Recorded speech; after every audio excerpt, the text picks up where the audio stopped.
چند اشعار آپ حضرات کے سامنے سنا رہے تھے۔ اب بلا تاخیر رئیس الافتاح حضرت مولانا مفتی عبدالرؤف صاحب جامعۃ الحسنین طلباء میں ان سے ملتمس ہوں کہ وہ آخری سبق پڑھائیں اور آپ حضرات کے ساتھ محو گفتگو ہوں۔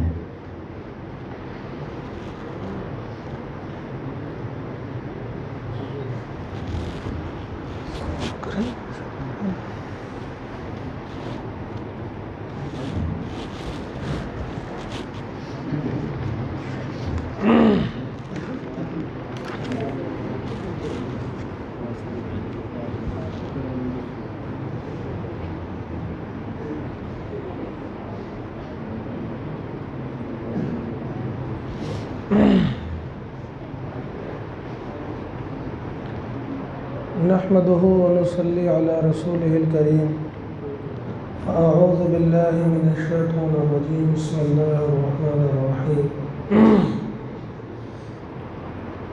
اللهم صل على سيدنا مولانا محمد وعلى آل سيدنا مولانا محمد وبارك وسلم۔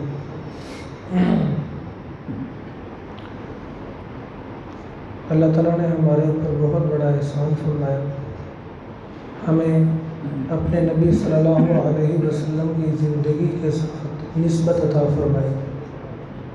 یہ اللہ تعالیٰ کا ہمارے اوپر بہت بڑا احسان ہے۔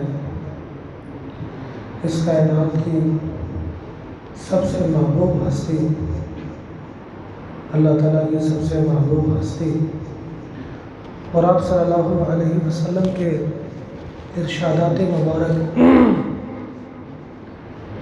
اس کے بارے میں ایک شاعر کا قول ہے، بِأَبِي وَأُمِّي نَاطِقٌ فِي نَفْسِهِ ثَمَنٌ تُبَاعُ بِهِ الْقُلُوبُ وَتُشْتَرَى۔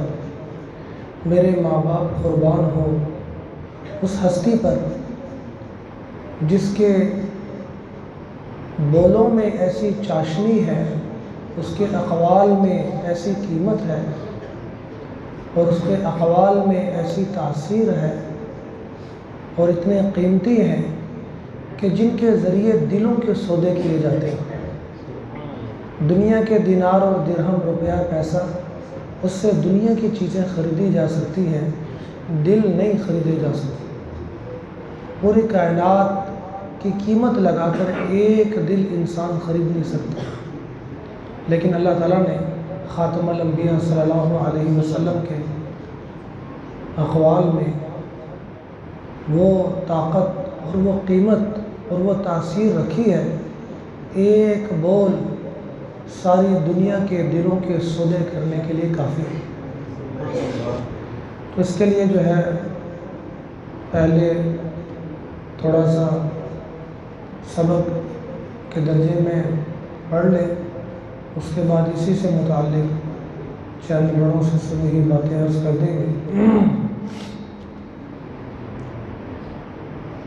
آخری حدیث ہے، پہلے میں اس حدیث کا ایک عبارت پڑھ دیتا ہوں، پھر اس کا ترجمہ اور مختصر وضاحت۔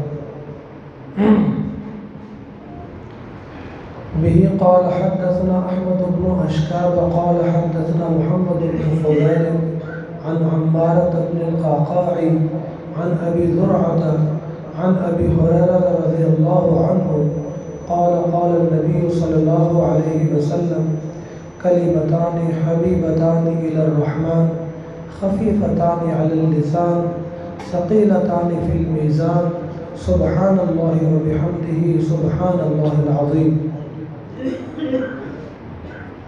امام المحدثین امیر المومنین فی الحدیث محمد بن اسماعیل بخاری رحمۃ اللہ علیہ فرماتے ہیں کہ ہمیں حدیث بیان کی احمد بن اشکاب نے، وہ فرماتے ہیں کہ مجھ سے حدیث بیان کی محمد بن فضیل نے عمارہ بن قعقاع سے روایت کرتے ہوئے انہوں نے ابو زرعہ سے روایت کی اور ابو زرعہ نے حضرت ابو ہریرہ رضی اللہ عنہ سے روایت کی۔ حضرت ابو ہریرہ رضی اللہ عنہ فرماتے ہیں آپ صلی اللہ علیہ وسلم نے ارشاد فرمایا، دو کلمے ایسے ہیں جو رحمان کو بہت محبوب ہیں اور زبان پر بہت ہلکے ہیں اور اعمال کے ترازو میں بہت بھارے ہیں، سبحان اللہ و بحمدہ سبحان اللہ العظیم۔ اللہ تعالیٰ کی پاکی بیان کرتا ہوں، اللہ تعالیٰ پاک ہے اور اللہ تعالیٰ کی حمد و ثنا بیان کرتا ہوں، اس اللہ تعالیٰ کی پاکی بیان کرتا ہوں جو بڑی عظیم ذات ہے۔ تو میرے بھائیوں اور بہنوں اور بیٹیوں، امام بخاری رحمۃ اللہ علیہ نے بخاری شریف کتاب شروع کی تو سب سے پہلی جو حدیث ذکر کی انما الاعمال بالنیات، اعمال کا دار و مدار نیتوں کے اوپر، اور جو سب سے آخری حدیث ذکر کی بخاری شریف کی کلمتان حبیبتان الی الرحمن خفیفتان علی اللسان ثقیلتان فی المیزان سبحان اللہ و بحمدہ سبحان اللہ العظیم۔ بخاری شریف میں ایک طرز یہ ہوتا ہے کہ مناسبت بیان کی جاتی ہے کہ حدیث کی باب کے ساتھ مناسبت کیا ہے، تو بخاری شریف میں امام بخاری رحمۃ اللہ علیہ صرف حدیث اور باب کی حد تک ربط قائم نہیں رکھتے، بلکہ امام بخاری رحمۃ اللہ علیہ نے بخاری شریف کی ابتدا سے لے کر انتہا تک ایک حسین اور خوبصورت ربط اور اس کی ایک لڑی، ربط کی لڑی پرو دی۔ پوری بخاری شریف کی سب سے پہلی حدیث اور سب سے آخری حدیث پوری بخاری شریف کا خلاصہ بنا دیا۔ بخاری شریف کی سب سے پہلی حدیث انما الاعمال بالنیات، عمل کا دار و مدار نیتوں کے اوپر۔ اگر انسان کی نیت ٹھیک ہو جائے اس کی آدھی سے زیادہ زندگی ٹھیک ہو جاتی ہے۔ نیت اتنی اہم ہے، اللہ تعالیٰ کی رضا کے لیے ایک کھجور کا ٹکڑا پہاڑوں سے زیادہ اجر ہے، اور اگر نیت ٹھیک نہیں ہے میدان جنگ میں گردن کٹوا کر بھی جہنم میں جا سکتا ہے اگر نیت ٹھیک نہیں ہے۔ اتنی اہم ترین چیز نیت انسان کی، ہر عمل کی ابتدا انسان کی نیت سے ہوتی ہے۔ اگر نیت ٹھیک ہو گئی عمل کی کمی بیشی کو اللہ تعالیٰ معاف فرما دیتا ہے۔ اگر نیت میں گڑبڑ ہے کتنا خوبصورت عمل ہو۔ آپ صلی اللہ علیہ وسلم کا خادم ایک جنگ میں سامان لاد رہا تھا اونٹ کے اوپر، ایک تیر آیا دشمن کی طرف سے، وہ تیر لگ کر جاں بحق ہو گیا۔ ہر طرف سے آواز اٹھی مبارک مبارک شہادت مبارک، آپ صلی اللہ علیہ وسلم کا غلام اور شہید اللہ کے راستے۔ آپ صلی اللہ علیہ وسلم نے فرمایا اس نے مال غنیمت کی ایک چادر کی خیانت کر لی تھی، وہ چادر آگ بن کے اس کو لپٹ گئی۔ تو انسان کی نیت اتنی اہم چیز ہے، اور نیت کا تعلق دل کے ساتھ، اس لیے کہتے ہیں بار بار اپنی نیت کو ٹٹولے، عمل کے شروع میں، عمل کے درمیان میں، عمل کے آخر میں اپنی نیت ٹھیک کریں۔ تو ہر عمل کی ابتدا کو امام بخاری رحمۃ اللہ علیہ نے بخاری شریف کی سب سے پہلی حدیث میں بیان کی، گویا کہ اس کائنات کے آغاز کو بیان فرما دیا۔ انسان جب سے پیدا ہوتا ہے، بالغ ہوتا ہے، اس کی عملی زندگی کی ابتدا ہوتی ہے، سب سے پہلے اپنی نیت کو ٹھیک کرے ہر عمل۔ اور بخاری شریف کی آخری روایت کے اندر امام بخاری رحمۃ اللہ علیہ نے انسان کی انتہا کو بیان کر دیا۔ انسان کی انتہا کیا ہے؟ دنیا میدان عمل ہے، یہاں اس نے اپنی نیت اور عملوں کو ٹھیک کیا، اب اس کا نتیجہ دیکھے کلمتان خفیفتان علی اللسان ثقیلتان فی المیزان، اعمال کے ترازو کو امام بخاری رحمۃ اللہ علیہ نے بیان کر دیا کہ ایک وقت آنے والا ہے اے انسان تیری نیت اور تیرے عمل کو توڑا جائے گا، قیامت کا دن ہو۔ آج دنیا میں جو بو رہا ہے اس دن تجھے اس کو کاٹنا ہو۔ تو اپنے عمل، اپنے نتیجے کو سامنے رکھ، اپنے انجام کو سامنے رکھ۔ کتنے لوگ کہتے ہیں نیت ٹھیک نہیں ہوتی، نیت ٹھیک کرتے ہیں پھر گڑبڑ ہو جاتی ہے، دکھلاوا، ریاکاری، شہرت۔ تو امام بخاری رحمۃ اللہ علیہ نے بخاری شریف کے آخر میں جو سب سے پہلی حدیث بیان کی تھی، نیت کو ٹھیک کرنے کا نسخہ بھی بیان کر دیا کہ اگر نیت ٹھیک نہیں ہوتی میں تمہیں ایسا نسخہ کیمیا بتاتا ہوں تیر بہدف تمہاری نیت کی خرابی کا علاج ہو جائے گا۔ ہر وقت تم اپنے انجام کو، اپنے قیامت کے دن اعمال کے تلنے کو اپنی نگاہوں کے سامنے رکھو، نیت خود بخود ٹھیک ہو جائے کہ میری یہ نیت اور میرے ان اعمال کو تولا جائے۔ آخرت والا بن جاؤ، آخرت کا استحضار کرو۔ جب آخرت نظروں کے سامنے ہوگی، زندگی خود بخود ٹھیک ہونی شروع ہوگی۔ اور اس حدیث کے اندر اللہ تعالیٰ کی رحمت کی وسعت کو بیان کیا گیا ہے کہ 2 کلمے ہیں، زبان پر بہت ہلکے ہیں، اعمال کے ترازو میں بہت بھاری ہیں۔ سبحان اللہ و بحمدہ سبحان اللہ العظیم۔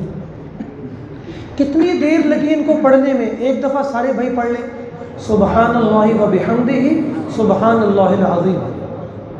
اب کیا ہوا؟ آپ نے ابھی پڑھا، آپ کا اس حدیث پر عمل ہو گیا۔ ہو سکتا ہے ہم ابھی سنتے بات سے متاثر ہوتے، باہر نکل کے بھول جاتے، شیطان بلا دیتا۔ تو قرآن اور حدیث کا نور کیا ہے؟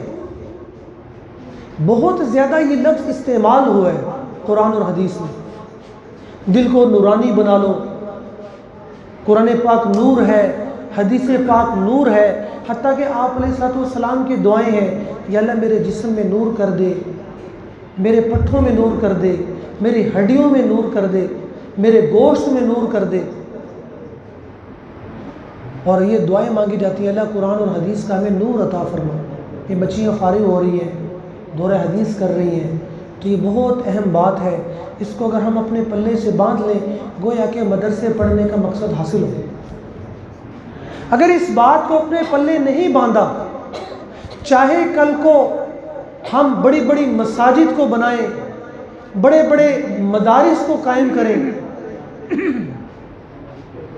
اور ایک انسانیت کی زندگی کے بدلنے کا ذریعہ بنے، لیکن ہم یہ سمجھیں گے کہ مدرسے میں پڑھنے کا جو مقصد تھا وہ مقصد پورا ہمیں حاصل نہیں ہوا۔ وہ کیا بات ہے؟ قرآن اور حدیث کا نور کیا ہے؟ جس حدیث پر عمل ہو گیا اس کا نور مل گیا، جس آیت پر عمل ہو گیا اس کا نور مل گیا۔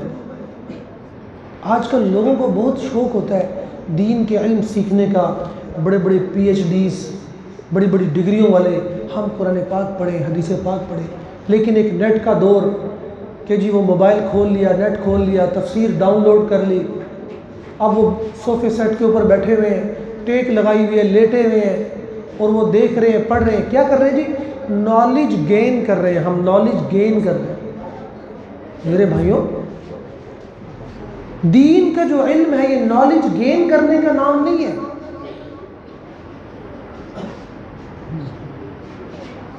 نالج گین کرنے کا نام نہیں ہے۔ جس قرآن پاک کی آیت پر عمل ہو گیا، آپ اس آیت کے ڈگری ہولڈر بن گئے۔ جس حدیث پاک پر عمل ہو گیا، آپ اس حدیث پاک کے ڈگری ہولڈر بن گئے۔ ورنہ ساری دنیا کے لوگ، ساری دنیا کے تعلیمی ادارے، مدارس، یونیورسٹیاں آپ کو قرآن حدیث کی ڈگریوں سے نواز دیں، اگر اس پر آپ کا عمل نہیں آیا، میرا عمل نہیں آیا، مسجد میں بیٹھ کر 1 کروڑ دفعہ قسم کھا کر کہتا ہوں ہمارے پاس کوئی ڈگری نہیں ہے قرآن و حدیث کی، ہم خالی دامن ہیں۔ کمثل الحمار یحمل اسفار، جیسے ایک گدھا ہے جس کے اوپر کتابیں لدی ہوئی، اس کے لیے ایک برابر ہے، علم، کتابیں ہوں یا لکڑیاں ہوں۔ تو اس لیے ہم اپنی نیت کو ٹھیک کریں۔ آج یہ بخاری شریف ہم سے تقاضا کر رہی ہے، 1 سال امام بخاری رحمۃ اللہ علیہ کی صحبت میں رہے ہم۔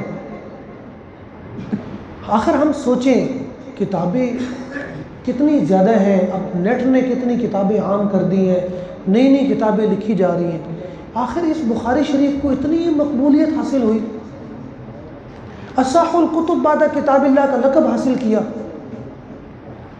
قرآن پاک کے بعد دنیا کی سب سے صحیح ترین کتاب۔ ہمیں چاہیے کہ ہم امام بخاری رحمۃ اللہ علیہ کی زندگی کو کھنگالیں، وہ کون سا عمل تھا جس کی وجہ سے اللہ تعالیٰ نے اتنی اونچی قبولیت عطا فرمائی؟ نالج تو بہت ہے،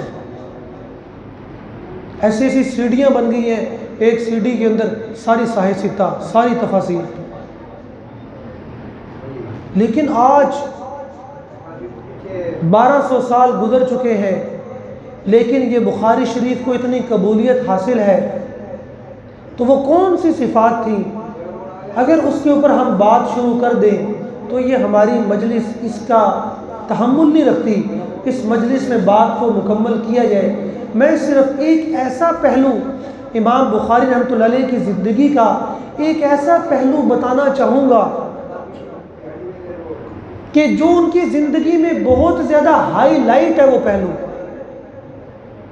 ہم یہ سمجھتے ہیں، اور ہمارے استاد مولانا طارق میر صاحب بھی فرماتے تھے کہ آپ کی زندگی میں جو یہ روشن پہلو ہے، میرا بہت بڑا غالب گمان ہے کہ امام بخاری رحمۃ اللہ علیہ کی جو قبولیت، ان کے علم کی جو قبولیت وجود میں آئی، اس کی بہت بڑا دخل اس زندگی کے پہلو کو.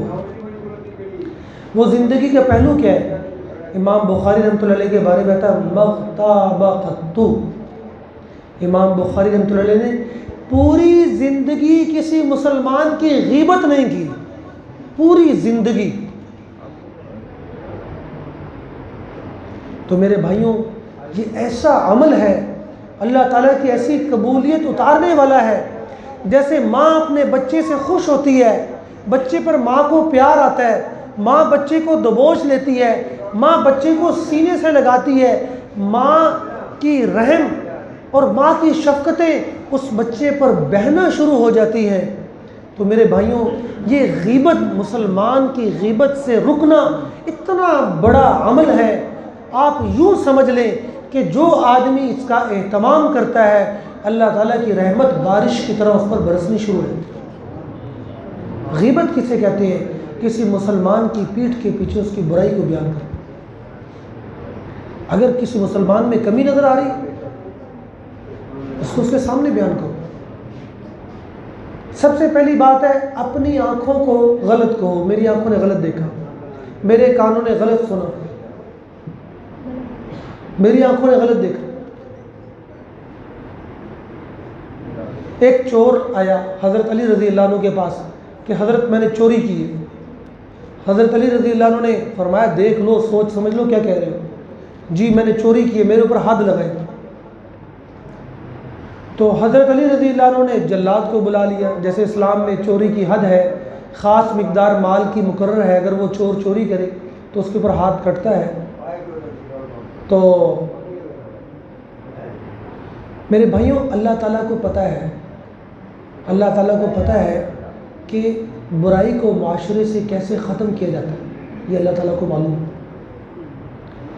آج ان چیزوں کو بہت اچھالا جاتا ہے اہل باطل کی. دیکھو کتنی نعوذ باللہ وحشیانہ سزائیں اسلام کے اندر. چور کا ہاتھ کاٹ دو، سارے معاشرے کے ہاتھ کاٹ دو. اللہ تعالیٰ کو معلوم ہے معاشرے سے برائی کیسے ختم کرنی ہے. جب تک وہ نسخہ نہیں آزمائیں گے جو اللہ پاک کو معلوم ہے، معاشرے سے برائی ختم نہیں ہو سکتی. آپ کو حیرت ناک بات بتاؤں، پہلی 3 صدیوں میں جب اسلامی نظام نافذ رہا، پہلی 3 صدیوں میں، پہلے 300 سالوں میں صرف 6 ہاتھ کاٹے گئے. 6 ہاتھ. اسلامی سلطنت 6 جو دریافت شدہ دنیا تھی وہاں تک اسلامی سلطنت پھیلی ہوئی تھی.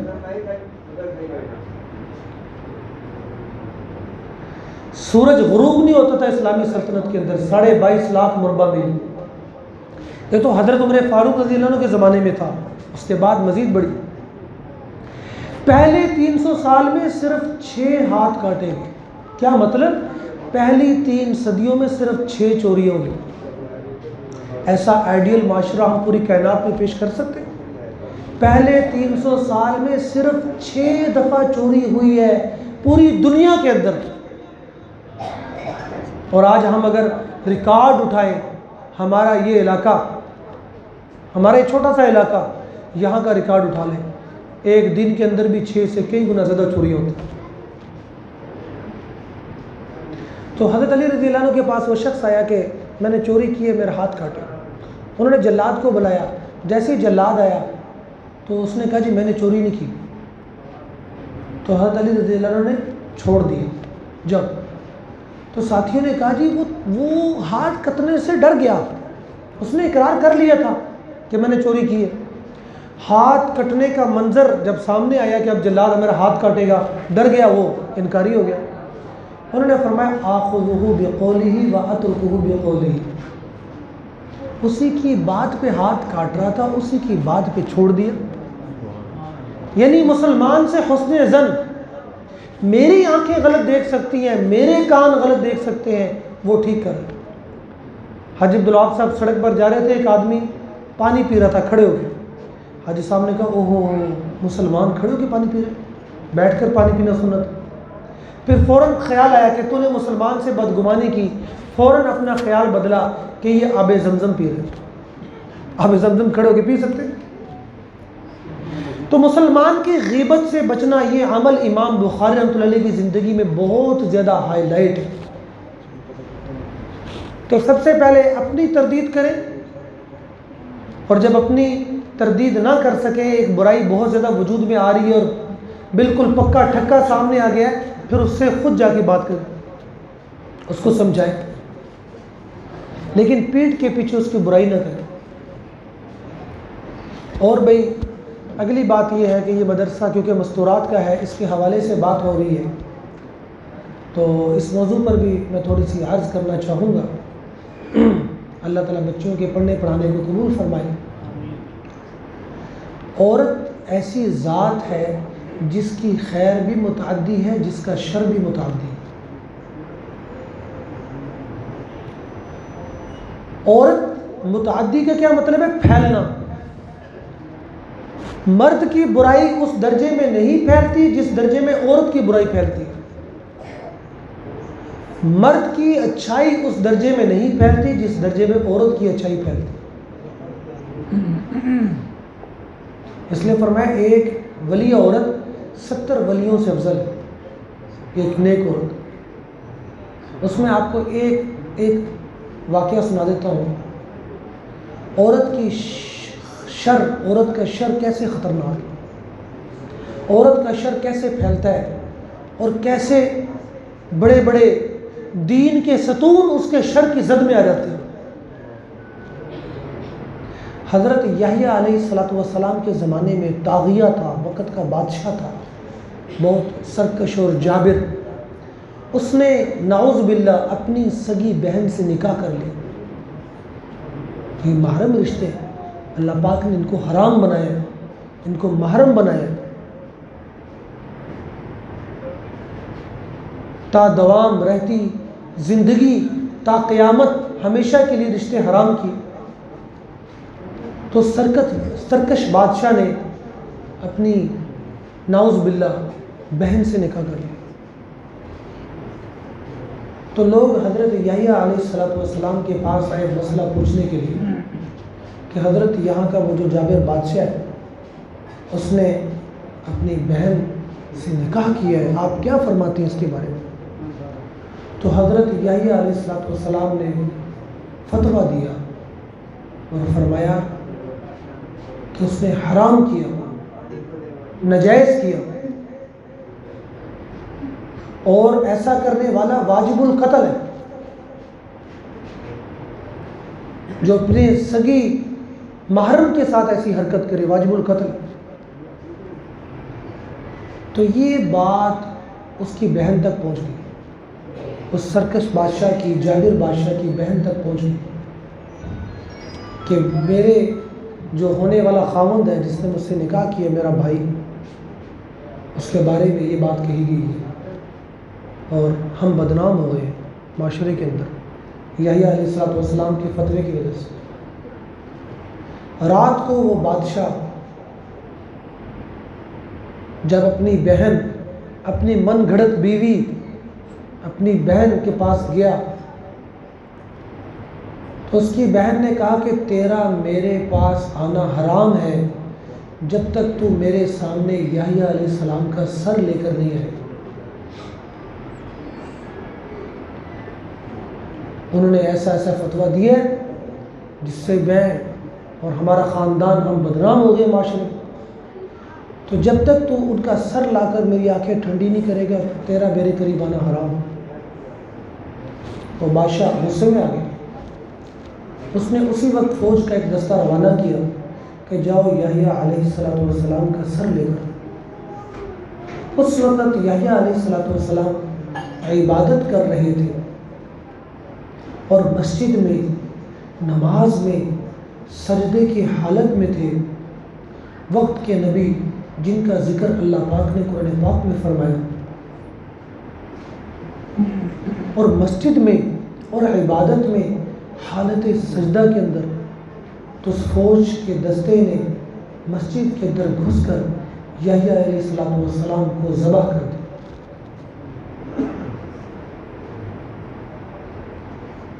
وہ پھر بعد کی بات ہے ان کے اوپر جو اللہ کا عذاب ہے. تو کہنے کا مقصد یہ ہے کہ ایک عورت بگڑے گی تو نبی بھی اس کی دسترس سے محفوظ نہیں رہ سکتا. ایک نبی کے ذبح ہونے کا ذریعہ بن گئی.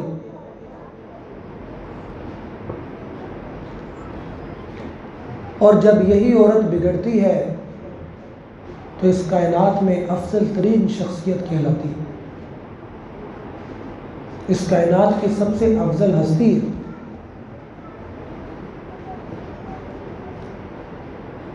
آسمان زمین اس کے اوپر فخر کرتے ہیں. آپ صلی اللہ علیہ وسلم سب سے پہلے کلمہ پڑھنے والا مرد نہیں ہے، عورت ہے. حضرت خدیجہ رضی اللہ. جب پہلی دفعہ وحی نازل ہوئی تو آپ صلی اللہ علیہ وسلم اتنا گھبرائے کہ بخار ہو گئے. آپ کو تسلیاں دینے والی، آپ کو مکمل اطمینان دلانے والی، اپنا سارا مال اللہ کے دین پر خرچ کرنے والی، حتیٰ کہ اپنے چچا زاد بھائی ورقہ بن نوفل کے پاس لے کر گئے، ان سے تسلی دلوائی. اور جب آپ صلی اللہ علیہ وسلم غار حرا میں ہوتے تھے، آپ صلی اللہ علیہ وسلم کا کھانا غار حرا تک پہنچانے والا، کیونکہ نبوت کے شروع میں آپ صلی اللہ علیہ وسلم کو خلوت محبوب ہو گئی تھی. اکیلے ہفتہ ہفتہ 2 ہفتے غار حرا میں اکیلے بیٹھے رہتے تھے مراقبے میں. تو یہ کھانا لے کر جاتے تھے.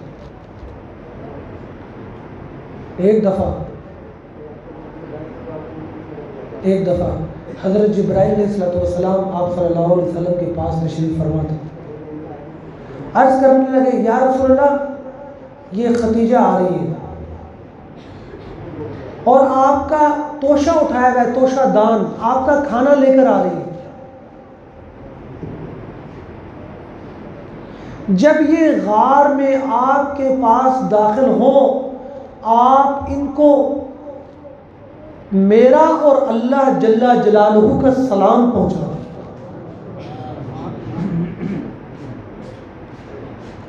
اور ان کو جنت میں ایسے محل کی خوشخبری سنائے جو ایک موتی سے بنا ہوا ہے، جس میں نہ کوئی شور شرابہ ہے نہ کوئی تھکن. یہ مقام اس دنیا میں بڑے بڑے کام کرنے والے جتنے مردوں کو اٹھا لے، ہر مرد کے پیچھے کسی عورت کا ہاتھ ہے. ہر مرد کے پیچھے.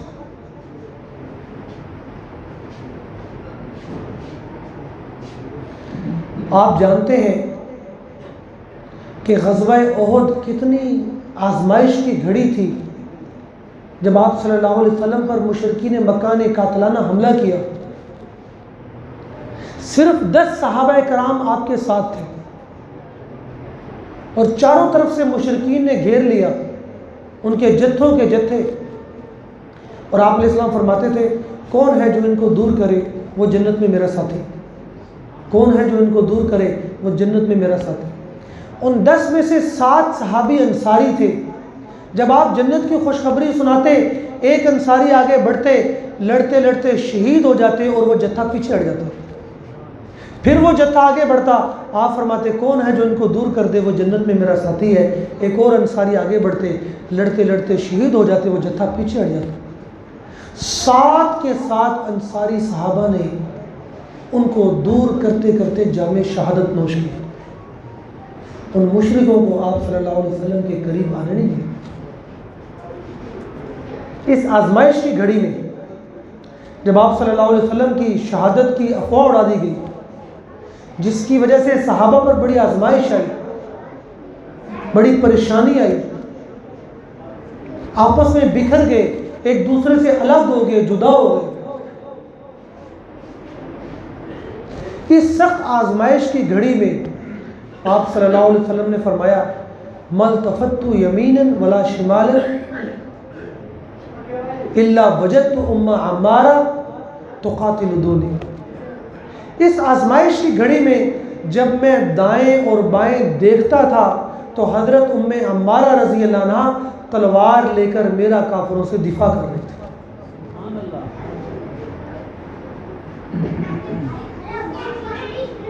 جب صحابہ ایسی پریشانی کا شکار ہیں، یہ عورت ہو کر آپ صلی اللہ علیہ وسلم کے مقابلے میں کافروں، آپ صلی اللہ علیہ وسلم کو بچانے کے لیے کافروں کے مقابلے کے اندر ڈٹی ہوئی۔ اسلام میں سب سے پہلی شہادت عورت کی حضرت سمیہ رضی اللہ عنہ، سب سے پہلی شہادت۔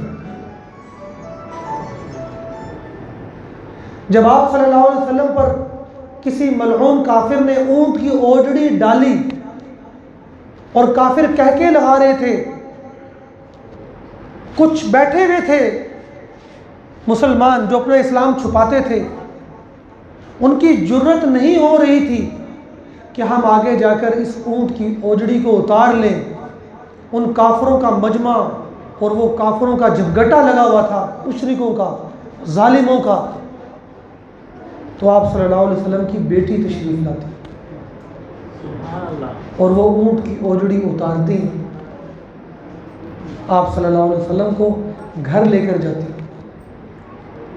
اور لوٹے سے پانی ڈال رہی ہے، سر دھو رہی ہے اور رو رہی ہے۔ آپ صلی اللہ علیہ وسلم نے فرمایا بیٹی غم نہ کرو، تیرے باپ کا دین ہر کچے اور ہر پکے گھر میں داخل ہو کر رہے ہیں۔ تو میرے بھائیوں، یہ مستورات کی اتنی نازک ذمہ داری ہے، ایک قوم جو تیار کرتی ہے مستورات تیار کرتی ہے۔ جب غزوہ احد کے اندر مسلمانوں کو عارضی طور پر شکست کا عارضی طور پر، مستقل نہیں، عارضی طور پر پیچھے ہٹنا پڑا، سامنا کرنا پڑا، کچھ مسلمان دوڑ کر مدینہ منورہ کی طرف چلے گئے۔ عورتوں کو پتہ چلا کہ ایسے مسلمانوں کو شکست ہونے لگی ہے اور کچھ مسلمان دوڑ کر مدینہ منورہ کی طرف آ گئے ہیں، کیونکہ تھوڑا فاصلہ 6-7 کلومیٹر ہے احد مدینہ منورہ سے۔ تو وہ عورتیں باہر آ گئیں مدینہ منورہ سے اور کنکریاں اٹھا اٹھا کر جو شکست کھا کر آ رہے تھے ان کے منہ کی طرف پھینکتی تھی کہ تم چوڑیاں پہن کر گھروں میں بیٹھ جاؤ، ہم جا کر میدان جنگ کے اندر لڑتی ہیں۔ ایسی جرت والی عورتیں ہوتی ہیں جن کی گودوں سے ایسے کٹر مسلمان پیدا ہوتے ہیں۔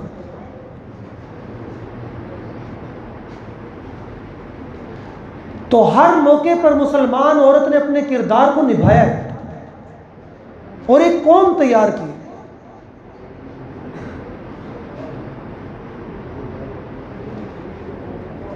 کہ مرد کی جتنی بزرگی ہے وہ عورت کے دم سے ہے۔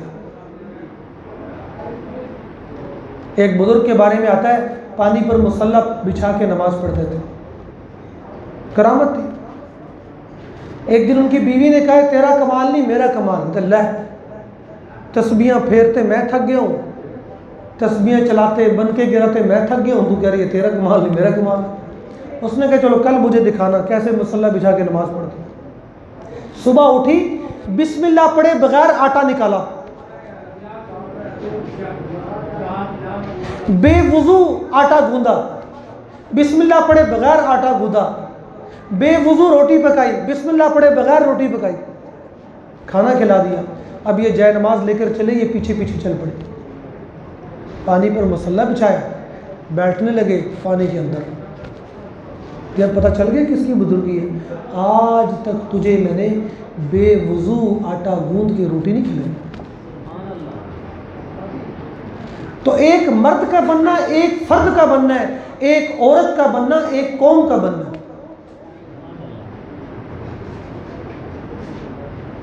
ایک دفعہ مسلمانوں کا لشکر گیا, مسلمانوں کے لشکر نے کافروں کے قلعے کا محاصرہ کر لیا.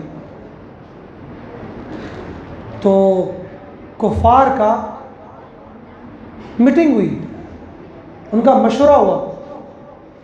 بادشاہ بیٹھا, چیف آف آرمی سٹاف بیٹھا, سارے جرنیل بیٹھے, پادری بیٹھے. کیا کرے, مسلمانوں نے محاصرہ کر لیا, کیسے جنگ کرے. تو جو بڑا پوپ تھا, ان کا پادری تھا, اس نے کہا مشورے میں جلدی نہ کرو, کچھ جاسوس بھیجو جو ان کی زندگی کا مطالعہ کر کر آئیں کہ یہ زندگی کیسے گزارتے ہیں. اس کے بعد یہاں آ کر وہ بتائیں, پھر ہم مشورہ کریں گے ان کو کیسے شکست دینی ہے.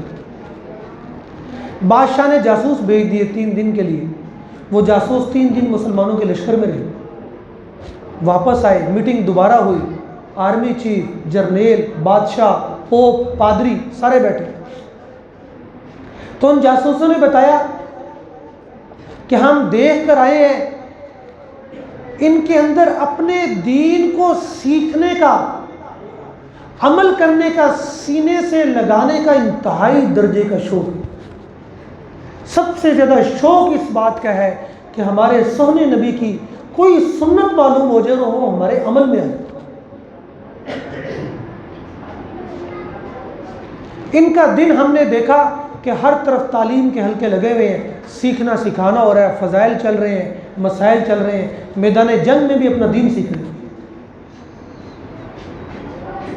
انصاف اتنا زیادہ ہے, انصاف اتنا زیادہ ہے, اگر بادشاہ وقت کی بیٹی بھی چوری کر لے اس کا بھی ہاتھ کاٹ دیتے ہیں.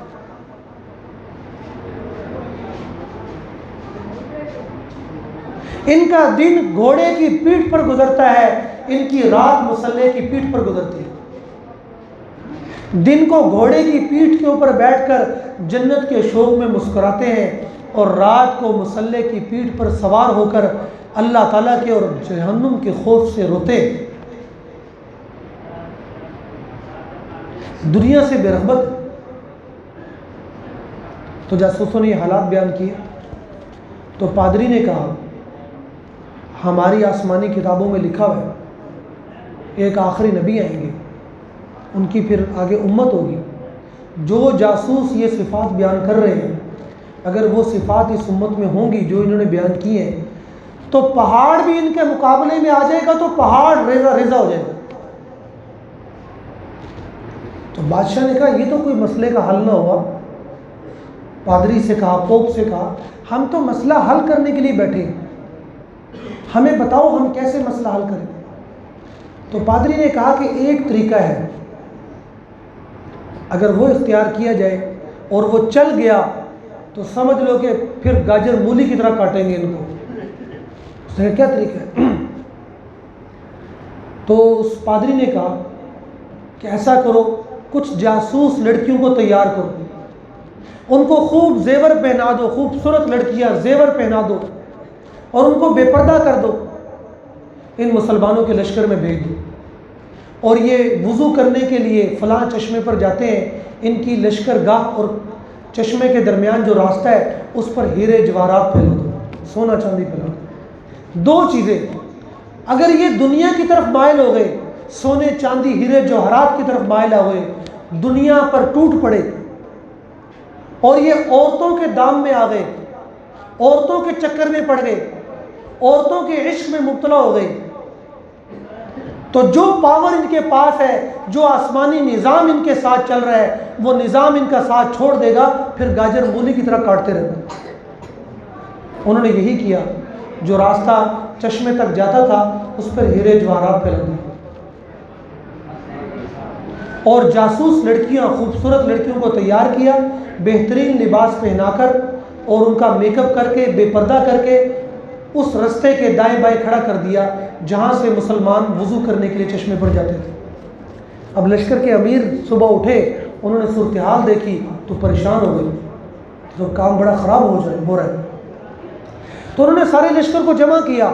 لمبے چوڑے بیان نہیں کرتے تھے، کیونکہ ہر آدمی نے دین سیکھا ہوا تھا، دین زندگی میں تھا، ان کے عمل میں تھا۔ جب دین سیکھا ہوا ہو، دین زندگی میں ہو، عمل میں ہو، لمبے چوڑے بیانوں کی ضرورت نہیں ہوتی۔